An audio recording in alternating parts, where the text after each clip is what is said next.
completely different from the first one. So I invite you to see this talk maybe as an inspiration to think about neuroscience, to think about the mind, about behavior, about the brain.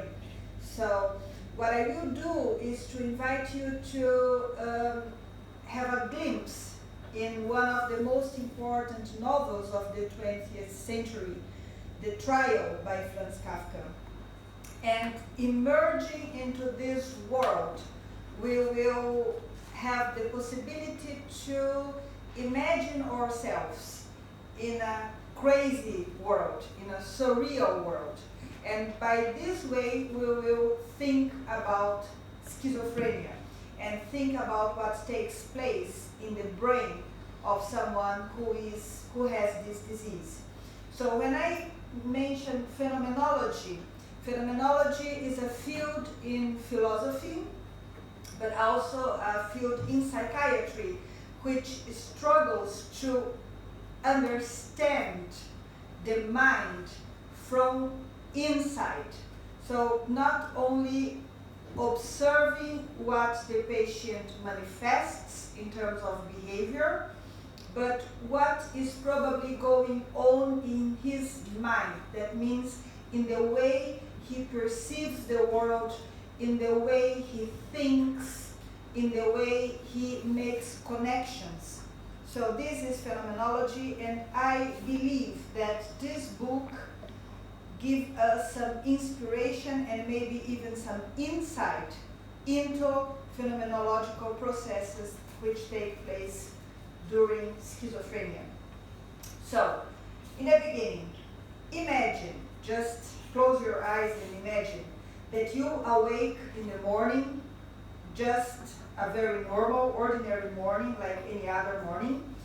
You are in your bed, and all of a sudden, a man unknown to you enters your bedroom and tells you that you are arrested.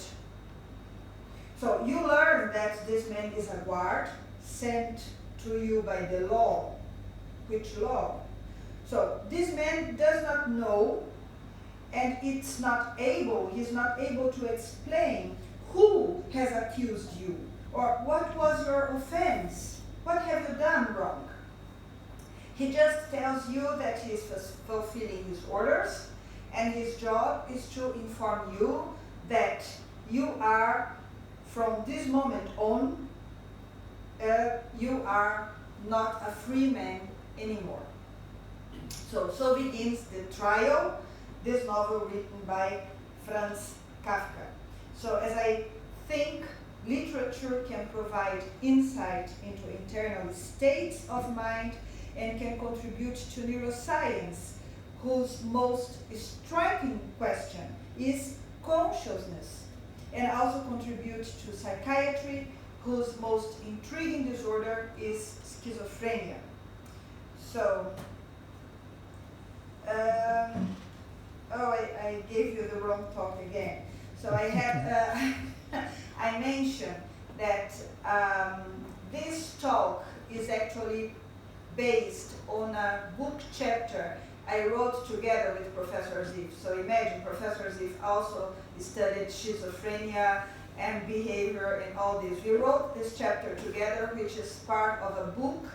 The book is called Neurological Disorders by Famous Artists, Part 4, and it was published 2018 by Carter. So the chapter has maybe 25, 30 pages, and I will cut it really very, very short. So see this as just an introduction. So first of all, who was this writer? Franz Kafka. So Franz Kafka was a Jewish writer. So he lived in a very peculiar position. He was Jewish, he spoke German, he wrote in German, but he lived in Czech, in Czechoslovakia, in Czechia. And that means he was a minority. So he was a minority group there. He was highly intellectual, he was a lawyer, and he lived all his life in a conflict between carrying a normal life, working, having a job, working as a lawyer, maybe marrying, but actually he never married because his other side wanted him to be only writer. So he was always thinking, I'm not ready for this world, I cannot carry a normal life, I would actually like to live in a cellar, just writing all day, all night. And out of this conflict, this inner conflict, he wrote a lot of books, and he died very soon, very early, in early age of tuberculosis. And he himself believed that his disease was actually the manifestation of all his internal conflicts. So here is just to illustrate, this blue house was a house that he rented for some time in Prague, so that he could have his rest, his isolation, so that he could write his stories. So Franz Kafka was almost unknown during his lifetime, and as I told, he died very soon. He was only 40. And he died convinced that he had done nothing special in his life. He died believing that he was a failure. He has not married, he had no children, he had not financial independency, and also he was not a famous writer. So then he gave all his books, or many of the books that he had not published, he gave to his best friend and told, well, I will die soon, and please burn it completely. Make it disappear from the world. The friend said nothing, took the manuscripts, and after Kafka died, he published these manuscripts. And they became one of the most written, read, and the most famous, and the most discussed, and everything in the 20th century. And then the question is why? What about this writer? What makes him so important? So, and it is because probably he creates a world which has something to do with our inner experiences, what we feel. And he expresses this in a much bigger or intense way. This is so true that there is a term which is called Kafkaesque. I don't know if it's used here, but Kafkaesque is then a situation which evokes diffuse fear, insecurity, estrangement, situations of being at the mercy of circumstances dominated by bureaucratic and anonymous power, experiences of absurdity, of guilt, despair, of having no way out. So someone told that Kafkaesque could be when you enter a surreal world in which all your control patterns, all your plans, the whole way in which you have configured your own behavior begins to fall to pieces. When you find yourself against a force that does not lend itself to the way you perceive the world, you don't give up. You don't lie down and die. What you do is struggle against this with all of your equipment, with whatever you have. But of course, you don't stand a chance. That is Kafkaesque. So, this is one of the most famous sentences of the 20th century. Someone must have slandered Joseph K. for one morning without having done anything truly wrong. He was arrested. So begins the novel, without any introduction. You don't know who is Joseph K. You will never know along all the novel what has he actually done wrong. Why is he arrested? So all of a sudden, someone who has a very ordinary life is arrested. So immediately you feel this situation of threatened, and you know that this could be any of us. This could be any of us. It is just a very normal man as you, a very normal person as you or me. Strangely enough, Joseph K.'s imprisonment does not imply any change in the ordinary and everyday aspects of his life. He can continue to work, so he keeps on going working, but he has to know that he is arrested. He has just to be conscious that his trial has started, and that after this moment, he is not a free man anymore. So he keeps trying to prove his innocence, but of course, in a Kafkaesque story, he fails. So at the end, he is executed. So despite all the absurdity, the atmosphere of the novel is not exactly that of a dream. So indeed, elements typical of a dream universe, such as inaccuracies, lack of clarity, condensations of time, space, and persons are absent. On the contrary, in this novel, like in other works of Kafka, the description is very accurate, is very logical. So you become a description of things which are completely absurd. So it's absurd that you are in your bed and someone comes and says you are arrested, but you can keep going on working. And then you never discover why have you been arrested and what this actually means. So all this is absurd, but it is described in a way which is so clear, so detailed, that you must believe that this is really true. And this puts you as a reader in a challenge. Because how can you believe this, but how can you not believe this if it is told in such an accurate way? Another factor is that Kafka develops a narrative technique, so in terms of literary technique. He writes in third person, so the accounts are all narrated in third person. That means he was there, he did this, he talked to someone, he went there, he saw this. So normally when you have this way of narration, you have an omniscient narrator, that is someone who sees and who knows everything. The narrator knows everything.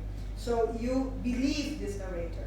But in this case, despite of being narrated in third person, you have only the perspective of this narrator, of this third person.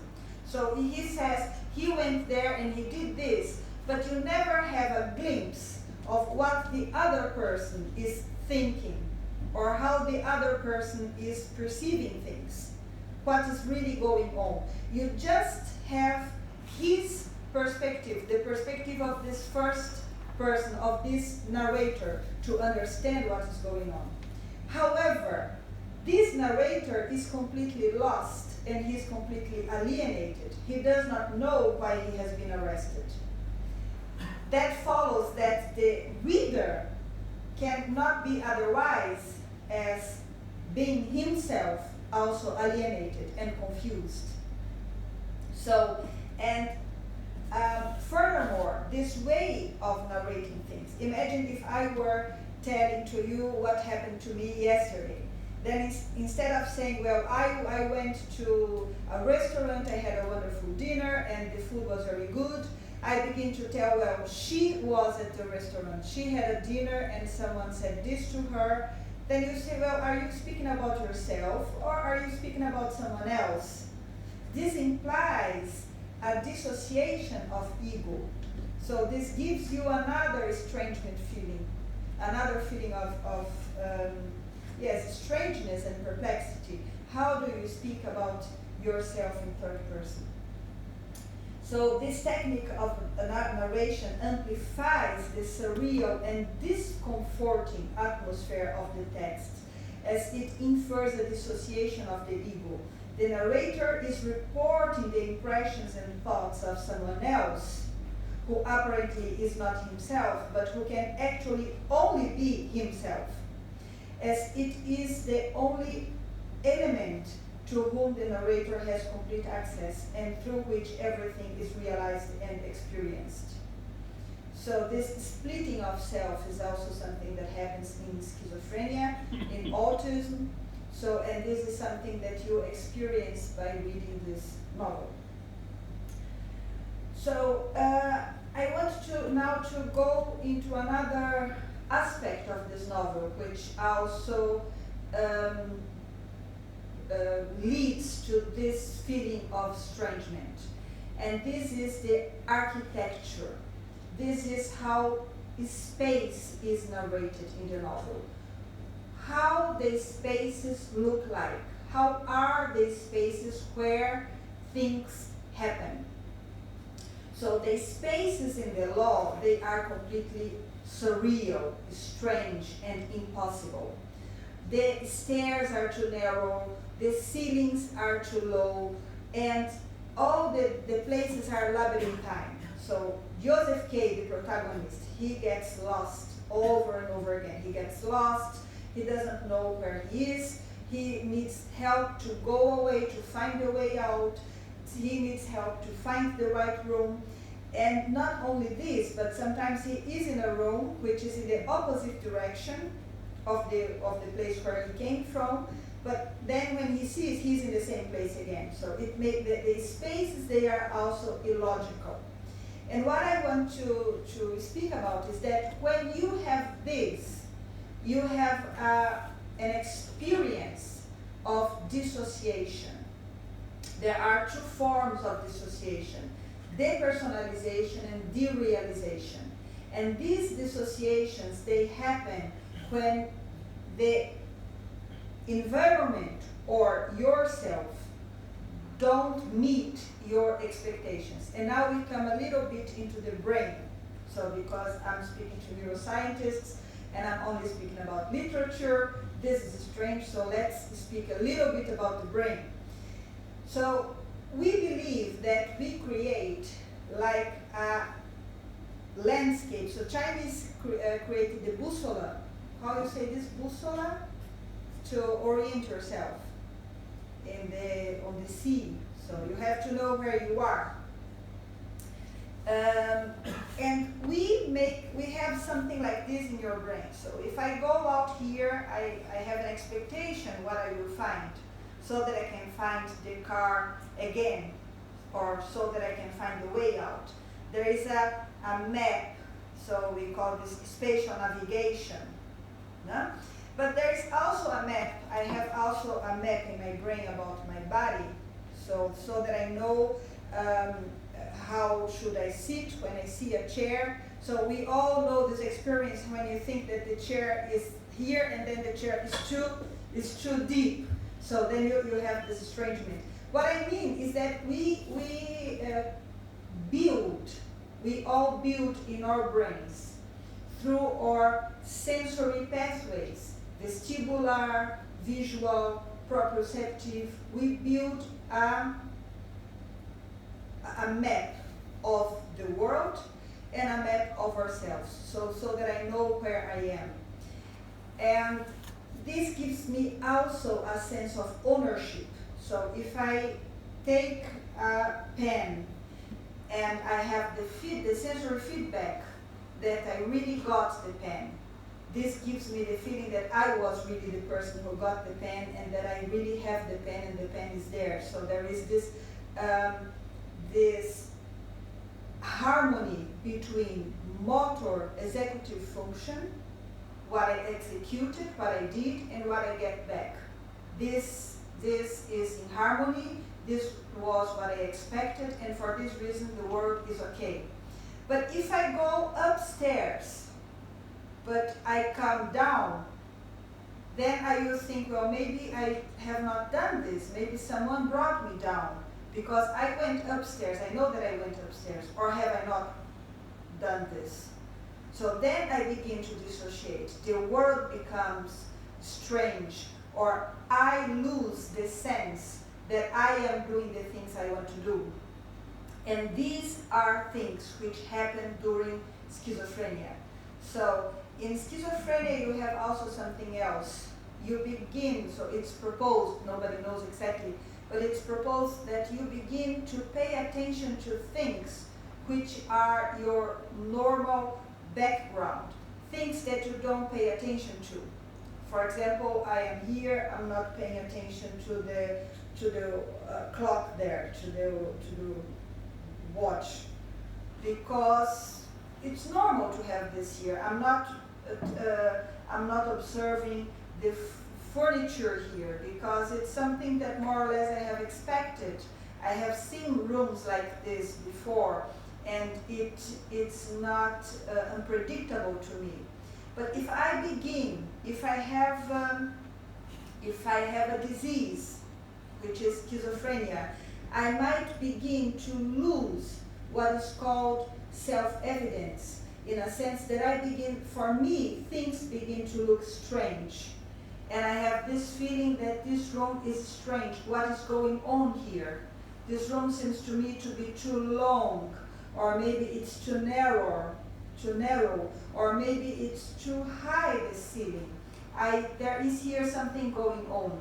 And this is related to so the thing would be that maybe schizophrenia in the very beginning is related not to thought disorders, but to perception disorders, perception problems. So something is going on with my perception processes. And this could be related to dopamine, because dopamine is also something that in the basal ganglia helps you to select. So basal ganglia function helps you to select what will enter your consciousness and what will not enter your consciousness. So perceptual background is exactly what comes into your sensory system but does not enter your consciousness because it's filtered by basal ganglia activity. But if this basal ganglia activity is deranged, and this is what the dopaminergic theory of depression predicts, then you lose this filtering quality. So many things which you don't pay attention, you begin now to pay attention. And then the map that you have created from the real world does not fit to what you are perceiving. Then you begin to perceive strange things. And then you have this feeling of derealization and de-personalization. So depersonalization is when you feel this feeling that we all have, that I am one person. I am one person, I am the same person who had breakfast this morning, and I am the person who is speaking here, and everything seems to be so self-evident to me. But when I begin to think, well, am I really the one who is speaking here? Who am I? Or where am I? I begin to feel this splitting of the self. This is depersonalization.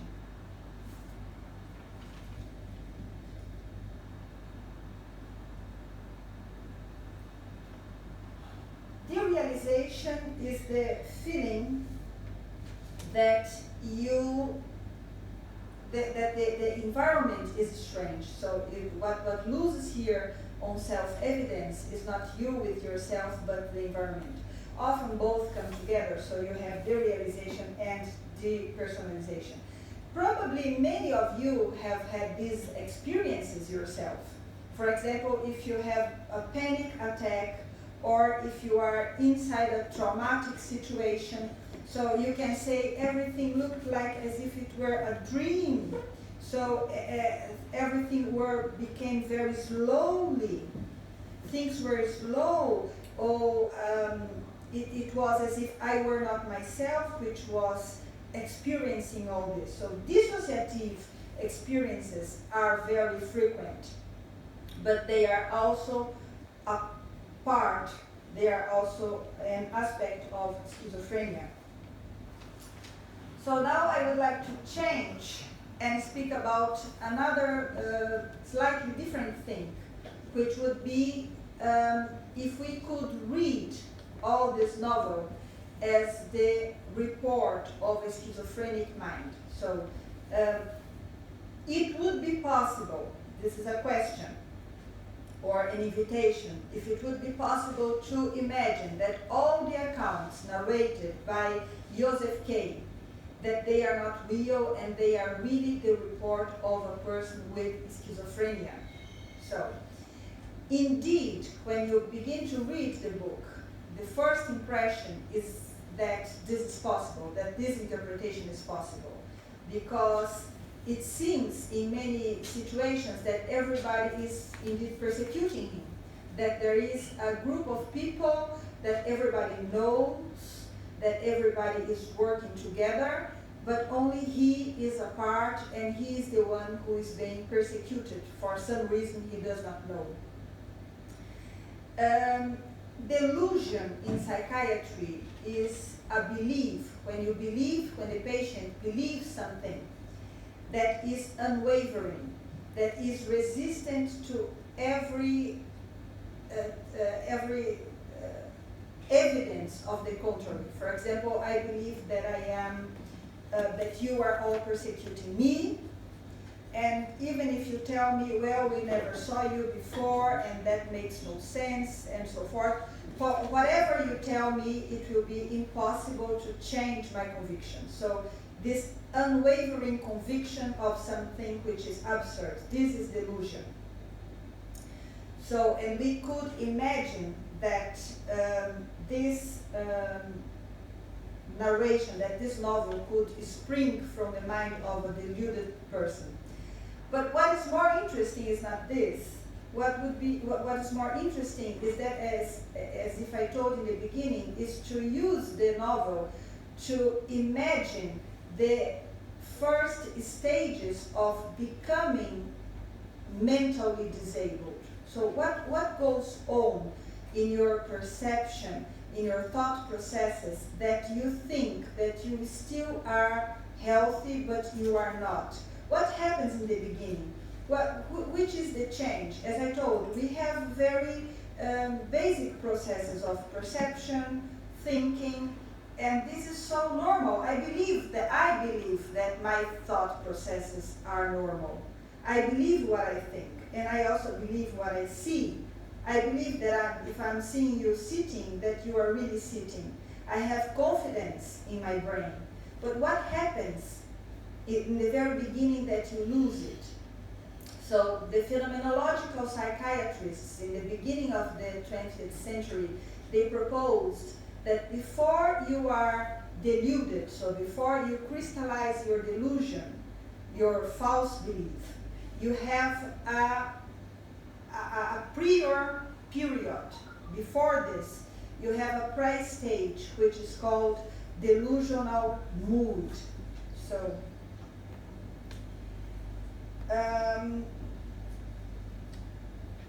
delusional mood is this feeling we are talking about, is this feeling of strangeness that makes you believe that something is going on. Something has changed the world, but you don't know what. So what could it be? I invite you to think about this as neuroscientists. What could it be that makes me believe that something is strange here? Something, you are thinking something about me, or you are doing something here is strange. I don't think this room is normal anymore. I don't think your behavior is normal anymore. What is going on in my perceptive and in my thought processes that make me strange things, which were before very normal? So as I told you, the dopaminergic theory of depression implies that you begin to make false associations, so that you have, as you know, you have dopaminergic firing when you have an unpredictable situation. And this makes you make associative learning, so you bring two things together. What is thought is that through a chaotic dopaminergic firing, you bring things together which don't belong together, but which came in at the same time. For example, you look at me and my pen drops. So I make this association that my pen dropped because you looked at me, but this makes no sense. What happens to my brain? Is this only the chaotic dopaminergic firing, or do I have lost a sensor which prevents me from believing things which makes no sense? So this censorship or this reality monitor. So I'm trying to cut this as short as I can. Problem is that there will be the room will be used. Oh yes. So I'm almost here. I will just draw some conclusions. So what I have tried to do is to establish a connection between subjective experiences described by literary means and clinical psychiatry. So what clinical psychiatry describes and what literature describes. From